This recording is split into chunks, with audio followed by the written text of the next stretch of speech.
Hello students, welcome to EPG Pathshala. I am Panchapakeshan from New Delhi. I was teaching in Delhi University in the physics department for a long time and retired some 20 years ago. Today we are going to discuss about the module electromagnetic field and its quantization. This is from the main paper Radiation Theory, and this is one of the modules. This is the fourth module of the radiation theory. Let us review what we are going to learn in this module.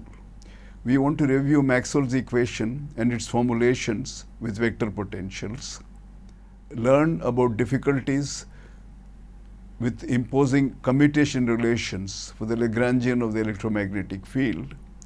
We will also learn about two different ways of avoiding the difficulty: fixing the gauge or giving up Gauss's theorem in operator form. Electromagnetism is described by the electric field E and the magnetic field B. It is convenient to derive them from vector potential A and scalar potential phi. The electromagnetic field traveling with velocity of light has 2 degrees of freedom, the two polarizations of the field. The 4 components of the potentials, vector potential A, which are A vector and phi, have 4 components and degrees of freedom. So they really overdetermine the electric and the magnetic fields, which have only 2 degrees of freedom, the two polarizations. The gauge condition provides the two constraints to reduce degree of freedom from 4 to 2. Quantizing a system with constraints has special problems or difficulties. The description by vector potential and the way the constraints are handled are described in this module. Quantum electrodynamics, or QED, is the gauge theory with a massless or zero mass quanta, the photon. The electroweak theory combines electrodynamics and weak interactions in a gauge theory with a massive quanta. Experience with quantum electrodynamics played a very useful and crucial role in quantizing massive gauge theories. This led to the combination of electromagnetic and weak interaction in 1968, initially by Weinberg. This led to the prediction of neutral currents and Higgs meson, or the Higgs boson as it is now called. Neutral currents were discovered very soon, thus confirming the whole idea. The Higgs boson took much longer and was discovered only in 2012. General relativity also is a theory with constraints. We have not succeeded in quantizing it satisfactorily yet. Maybe this will help us to do it. We review the formulation of electrodynamics as a gauge theory with vector and scalar potentials. We then discuss its canonical quantization and the difficulties faced in quantizing it.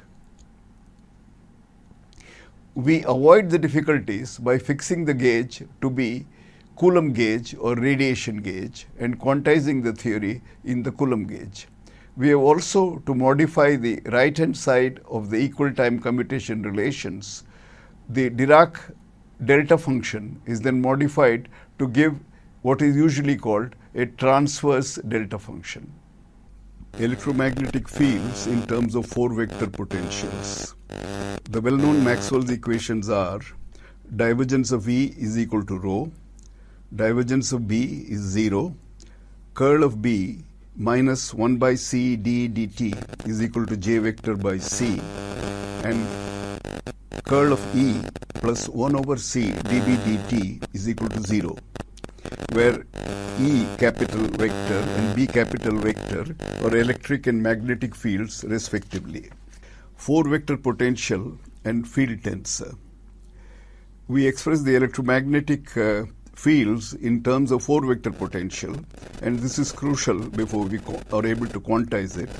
The vector potential A vector has 3 components and scalar potential phi has 1 component. These are related to the fields B and E in the following way: B is equal to curl A, E is equal to minus dA by dt minus delta phi, or divergence of phi. The A mu vector, the vector potential, has thus four components. A0 is the zeroth component, and the other component is the phi, the scalar potential. It will be AI, the A vector, three components, and phi, the scalar potential. The field tensor, the F mu nu, is related to the vector potential A mu by the formula F mu nu is equal to d mu A nu minus d nu A mu. So you can see that it is an antisymmetric tensor. If you interchange mu and nu, the sign will change for F mu nu. The conjugate of the fields which we have to use in quantizing the fields are pi k, which is dl by d A dot k, which is equal to dl by, you can also write it as dl by d dd naught ak, and this is defined as f k0. This is the k0th component of the field tensor. And this is equal to dk naught minus d naught ak, which is equal to ek, the kth component of the electric potential. Pi 0 is dl by d A naught, and that you can see is surprisingly 0. It vanishes. Commutation relations, or CR. These are the relations we impose on the fields to quantize them. The first one of vanishing commutators can be written as A mu A nu, commutator vanishes. Similarly, pi k pi j, commutator vanishes. Pi naught vanishes, so we are not including it here. Pi k A naught commutator is also 0, but the pi I commuting with aj gives you minus I delta ij delta 3 function of x vector minus x prime vector. This leads to ei x vector t commuting with capital AJ x prime vector t is equal to minus I delta ij delta 3 x vector minus x prime vector. Or we can also write it as ei aj commutator is equal to plus I delta ij delta cubed x vector minus x prime vector. This is because we've taken the symbols up. Aj, when you take the symbol up, will give you a minus sign on the right hand side. The Gupta-Bloiler method. To handle this was a big problem till 1950s or so, when Gupta and Bloiler in independent papers solved this and gave a suggestion of doing it, which has now become accepted and become a very elaborate system of taking care of this kind of a constraint. Here we do not impose the Gauss's law as an operator equation, but only as a matrix element equation. The eigenstates of the physical system have 0 matrix elements for the operator. The operator divergence of E is not equal to 0, but the expectation value of divergence of E can be taken to vanish. It turns out that even this is a strong requirement and no solutions exist. Gupta and Bloiler modified the requirement to demand that only the annihilation operator acting on the ket vanishes. This is what really worked. The method is then manifestly covariant, but has to use an indefinite metric that has a negative norm, which also leads to what are known as ghost states. We shall not follow this method. We shall follow a simpler method, but this was the beginning. The Gupta-Bloiler method was the beginning of the later methods for dealing with Yang-Mills and other fields also, which have similar constraints and which have similar problems. What the method we use will be actually to fix the gauge and modify the equal time commutation relation. We shall stay in a particular gauge called the Coulomb gauge or the radiation gauge and modify the equal time commutation relation. The method is not manifestly Lorentz covariant or gauge invariant. We change delta ij delta 3 x minus x prime to delta ij transverse x minus x prime, where the new delta transverse is defined in a special way, as we will see below. Delta ij delta cube of x minus x prime is delta ij transverse x minus x prime, where delta ij transverse is integral of d cube k by dx 2x cubed multiplied by a term which is delta ij minus ki dot kj divided by k vector whole squared. This is a combination which will occur frequently, and this denotes a transverse part of the expression into exponential minus ik x minus x prime vector. If you differentiate delta ij transverse, that is, if you take di delta ij transverse x minus x prime, that gives you integral over d cubed k by 2x cubed multiplied by minus ikj into delta ij minus ki kj by k square into exponential minus ik dot x minus x prime. And this gives you integral over d cubed k by 2x cubed into minus I multiplied by kj minus k vector square into kj by k vector square into exponential minus ik x minus x prime, and this vanishes. And this is the great advantage, because on the right side now you have this delta ij transverse which will vanish.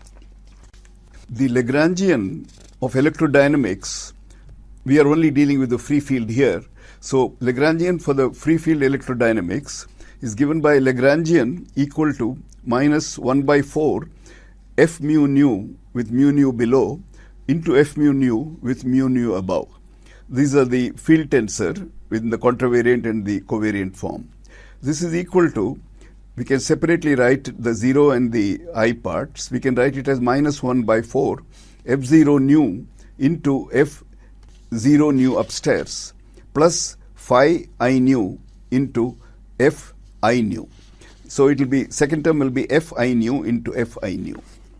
This gives us f0i plus f0i plus fi0 plus fi0 plus fij into fij with a coefficient minus 1 by 4.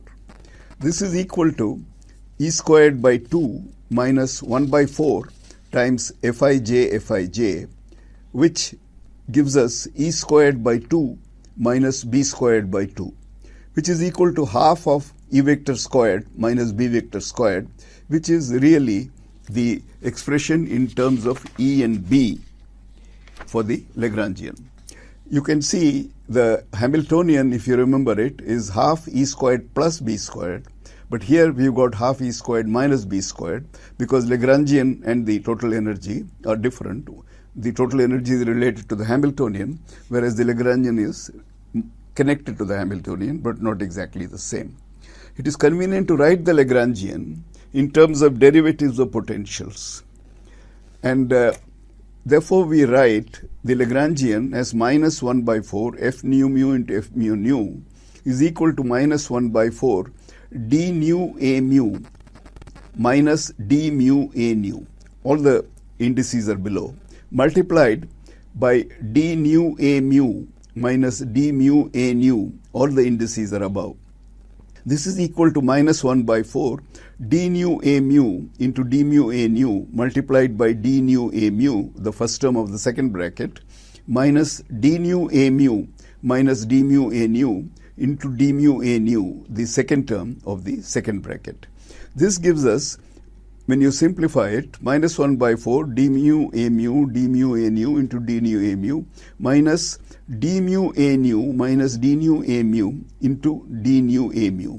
In the second term, we have interchanged mu and nu, and that is why this sum of the terms here now become equal to the terms in the first bracket, and we can now cancel, and the result is minus 1 by 2 d nu a mu minus d mu a nu into d nu a mu.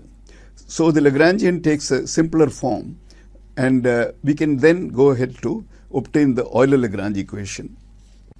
The equation of motion is dl dA mu minus d nu dl by d nu a mu is equal to 0. This is the Euler-Lagrange equation given from the Lagrangian, and we can work out each term with capital L, the Lagrangian, equal to minus half d rho a sigma minus d sigma a rho multiplied by d rho a sigma. This is the equation 310, which we obtained Lagrangian in this form earlier. dl dA mu therefore is 0, because the Lagrangian does not have a mu in its separate form by on its own. It only has differential coefficients of a, and dl of d nu a mu is finite and gives you minus half g rho nu into G sigma mu multiplied by D rho A sigma minus D sigma A rho plus minus half D rho A sigma into G nu rho, nu above and rho below, G mu sigma, mu above and sigma below, minus G sigma nu with sigma nu above and G rho mu with rho mu below. So dl of d of the differential coefficient of Lagrangian with respect to d nu a mu is equal to minus half d nu a mu minus d mu a nu, all indices above, minus half d nu a mu minus d mu a nu, all above. So they just combine, they're both the same expression. So they combine and give us d mu a nu minus d nu a mu, all the indices above, which is equal to the field tensor mu nu, f mu nu, indices above. The Euler-Lagrange equation is therefore dd nu dl d nu a mu is equal to 0, or d nu of f mu nu is equal to 0, which is really the Maxwell's equation, that is the equation 3.1a in the module. We next go ahead to derive the Hamiltonian. Deriving the Hamiltonian, we need the momenta conjugate to the variables a naught and ak. Pi naught, the conjugate quantity, is given by dl differentiated with respect to d naught a naught. This is equal to pi k, which is equal to differential coefficient of L with respect to d naught ak. As dl differentiated with respect to d a nu a mu is equal to f mu nu, therefore we get pi k is equal to fk0. Fk0 is nothing but dk a0 minus d0 ak, which is just the electric field ek, k component of the electric field. This is equation 312. Hamiltonian is given by the expression summation over k pi k ak dot minus L, where pi k is the conjugate quantity, ak is the vector potential, and the L is the Lagrangian. This is equal to, since pi k is equal to ek, we can write this as ek multiplied by d naught of ak minus half of e squared minus b squared, which is the Lagrangian part. This is equal to ek multiplying dk a naught minus fk naught minus the Lagrangian half e squared minus b squared. This again can be simplified to ek divergence of k a naught plus e squared minus half e squared minus b squared. So they all combine to give us half of e vector squared plus b vector squared plus e vector into divergence of a naught. So Hamiltonian is really integral over d cubed x of e squared plus b squared divided by 2 plus e dot del phi d cubed x. This is equal to integral over d cubed x, e squared plus b squared by 2 plus divergence dot e phi minus phi dot e d cubed x. This we have modified the second term in terms of the surface integral and the volume integral. The second term vanishes as the fields vanish, or divergence of E is equal to 0 at infinity. Third term vanishes by Gauss's law because divergence of E is equal to 0. So we get back the well-known expression for Hamiltonian, namely it is integral over d cubed x multiplied by half of E squared plus b squared. So as I told you earlier, the Lagrangian was half of E squared minus b squared, whereas the Hamiltonian is half of e squared plus b squared d cubed x, and we can see how the relationship between the two gets us back to what we wanted earlier. Having formulated this, we next go ahead to move from the classical to the quantized region. When we go to quantization with electromagnetic field, we get the real problem, which was a major problem for several years till it was solved in the 1950s briefly by Gupta and Bleuler, and later on for the Yang-Mills fields and others with the help of BRS formalism and things like that. Let us see what is the problem. We impose the usual commutation relation between the fields and their conjugate quantities, namely in the equation 312, a mu a nu commutator is 0, pi k pi j commutator is 0, pi k a naught commutator is 0, but pi I commuting with capital A j gives us minus I delta I j, 3 delta of x vector minus x prime vector, or since pi I is related to EI commuting with AJ is equal to minus I delta ij and delta 3 vector of x prime minus x vector. So this gives us EI commuting with AJ is plus I delta ij delta 3x minus x prime. The sign has changed on the right hand side because on the left hand side we have taken the j, AJ in the upper index, not in the lower index, and the AJ with upper and lower index is related with a minus sign. As pi 0 is equal to 0, A0 commutes with all operators and is a C number. It is not an operator. So we see how extra freedom that we have introduced is creating or going to create a problem for us. The equation 4.2 has a difficulty with Maxwell's equation, namely the Gauss's law. That is, divergence of E is equal to 0. As it has no time derivative, it is really a constraint equation. If we operate on the left hand side with equal time commutation relation, it vanishes because divergence of E is equal to 0, and the right hand side does not vanish. This is the conflict that we are seeing here. We have a conflict when we try to quantize the electromagnetic field. The conflict is between the equal time commutation relation and the Maxwell equation divergence of E equal to 0. We have to modify one of them. Modification of divergence of E equal to 0 is called the Gupta-Bloiler method. In the Gupta-Bloiler method, we do not impose the Gauss's law as an operator equation, but only as a matrix element equation. The eigenstates of the physical system have 0 matrix elements for the operator. The operator divergence E equal to 0, but divergence E equal to 0 can be taken to vanish. It turns out that even this is a strong requirement. If we take the matrix element of divergence E equal to 0, even that turns out to be a strong requirement and no solution exists. Gupta and Bloiler modified the requirement to demand only the annihilation part of the operator acting on the ket vanishes. This worked.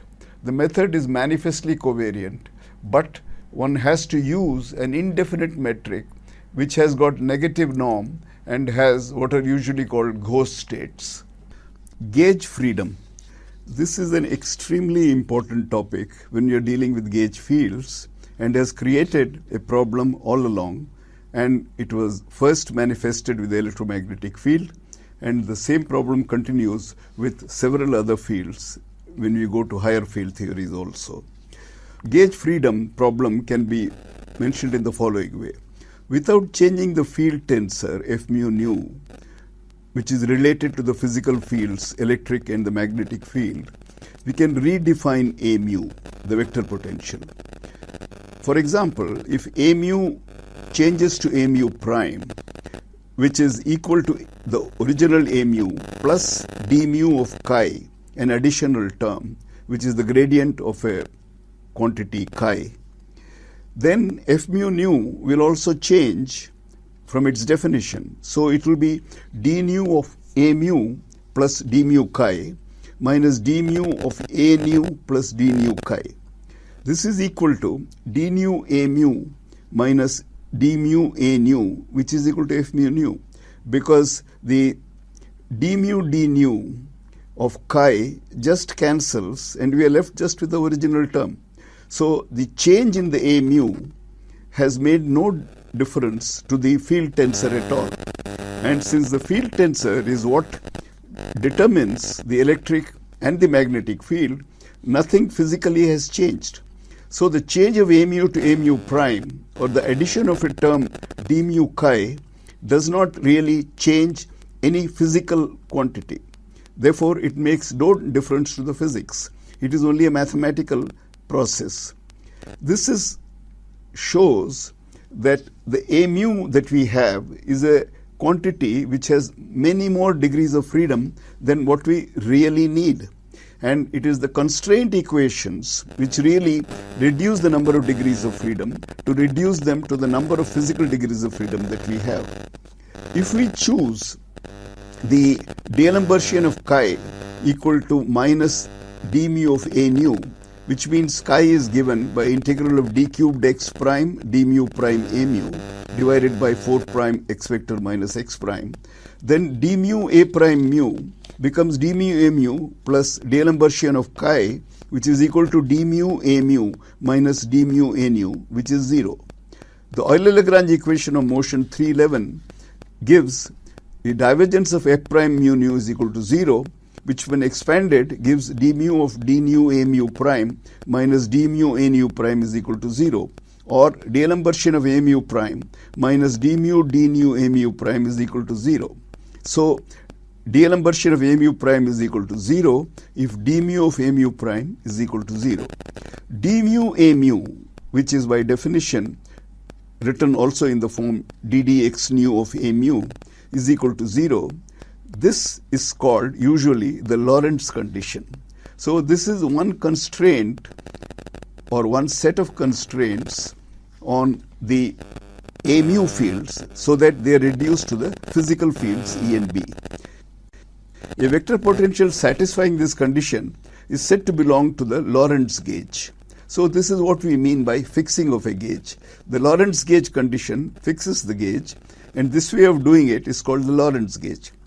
A mu is still not unique because we can make a further change. A mu prime minus a mu double prime is equal to a mu prime plus d mu of lambda with D'Alembert of lambda equal to 0. We can call it equation 6.2. We choose d naught lambda equal to minus a naught prime, which is equal to minus phi. That is, lambda is equal to minus integral of a naught prime dt. Then a naught double prime is a naught prime plus d naught lambda, which is equal to a naught prime minus a naught prime, which is equal to 0. Therefore, d mu of a mu double prime is equal to d mu of a mu prime plus d mu of d mu lambda, which is equal to d mu of a mu prime plus D'Alembert of lambda, which gives you again d mu of a mu prime if you use the equation 6.2, which says D'Alembert of lambda is equal to 0. So d mu of a mu double prime is 0 after using 6.1, and with a naught prime equal to 0, divergence of a vector double prime is equal to 0. With these two constraints, 6.4 and the Lorentz gauge condition, equation 6.3 and 6.4, the number of degrees of freedom a mu equal to 4 will get reduced to 2, which are the two polarization degrees of freedom which physically exist. So we end up in the Coulomb gauge where we have only 2 degrees of freedom. For a massive or Yang-Mills field, m is not equal to 0, and the equation of motion is D'Alembertian plus m squared of a mu is equal to 0. And we can make d mu a mu equal to 0, but not a naught equal to 0. So we have 4 minus 1, 3 degrees of freedom left. So in the case of Yang-Mills field, because it is a massive gauge field, we have 3 degrees of freedom and we'll end up with 3 degrees of freedom. In the case of electromagnetic field, we end up with just 2 degrees of freedom. So let us summarize what you have learnt in this module. We have reviewed the formulation of electromagnetism in terms of vector and scalar potentials, or the 4-dimensional vector potential A mu. We have tried to quantize the 4-dimensional vector potential by imposing the canonical commutation relations. This led to inconsistencies which were traced to the gauge constraints. We found there were 2 ways of proceeding. One way is to give up the manifest Lorentz and gauge invariance and quantize in the Coulomb gauge. Another way is to use Gupta-Bleuler method, which keeps manifest Lorentz invariance but has to keep the Gauss's law not operative in the operator form. It only works in the matrix element form. This means admitting only those states which satisfy Gauss's law in a suitable form. This leads to negative norm Gauss states in the theory, which has to be dealt with suitably. We choose the first way. Thank you.